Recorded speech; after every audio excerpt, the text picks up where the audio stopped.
All right, we are going to attempt to get with Steve Sbraccia one more time. Again, you know, sometimes it's hard to communicate back and forth when the cell towers are having such issues. Yes. And some of the live equipment we use is through the cell tower. Steve, I see that it is really messy behind you, and it looks like that's a small business that's been affected. Where are you now in New Bern? Yeah, we're on Middle Street right now, and I have to apologize for earlier. We got water in our gear, and once you get water in the gear, you have issues. We're trying to keep everything protected in plastic bags and so forth, but sometimes it just doesn't work the way you want it to, so I had no communication with you. Anyhow, we're on Middle Street here in the downtown. I want you to take a look over here. You will see that there is a tree that was knocked down earlier today, or perhaps last evening. When we were driving through the downtown, we saw one of the clocks, an electric clock that was on one of the streets, and it said about 10:16. So we're going to make an assumption that that's when they lost power last night at about 10:16. But perhaps more importantly than just a tree down, take a look over here. This storefront completely collapsed. We don't know the reason for it, but you can see the water is just cascading now down through the top of what was the roof of the storefront, and it has come right down over here. Obviously, they're going to have to take precautions to secure this, and eventually they're going to have to be able to either fix this or tear it down or whatever. But as I look up through the what had been the second floor of the building, you can see there's really nothing left there. You're looking straight into daylight now, so I'm assuming that they're going to have a real big problem. A little bit further down the street, one of the businesses which had boarded up put up a sign that said, "Flow away." Obviously, Flo didn't do that right now. She's still pounding this area.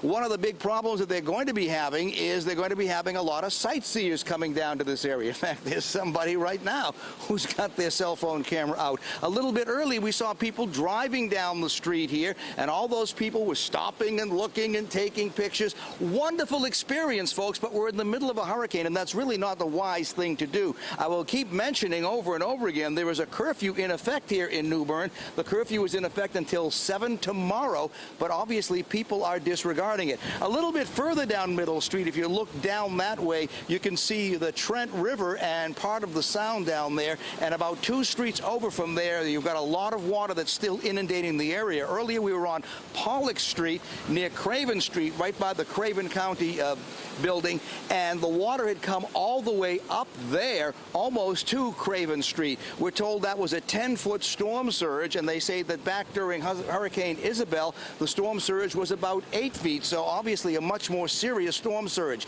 This area has been racked by flow, and they're going to continue to be racked by flow. I'm going to just try something here real quickly. I'm going to try and talk to these folks. How you guys doing? How's it going? All right, what are you doing out? Make sure everything's all right. Yeah. What are you doing? Making sure my boss man's place is all right. All right, which place? Is that this place right here? Tom's Corn and Antique. Yeah. Are you aware there's like a curfew in effect for the town? No. Didn't know that? When you ain't got no power, you don't find out nothing. So that's why I think a lot of people are out here rooting around. Yeah, I'm just checking on stuff. All right. What have you seen in your checking? A lot of trees, power poles and river bend is down. Water rescue, I think, is going on down there too. Whereabouts is the water rescues happening? Down on 17, I think. A place called River Bend. I think they're in there doing some water rescue because they got some townhouses, and it's pretty well flooded in there right now. You a longtime New Bern resident? Well, I was born up here in New Bern. I lived up here for 3 years, and I live in Tamaka County, down there in Reelsboro, and we've seen quite a bit of stuff. Yeah. How would you assess the damage of this storm compared to past storms? Well, I ain't been on that side of town to tell if there's anything any worse than what I've seen, but I don't think it's really as bad as they think. Why is that?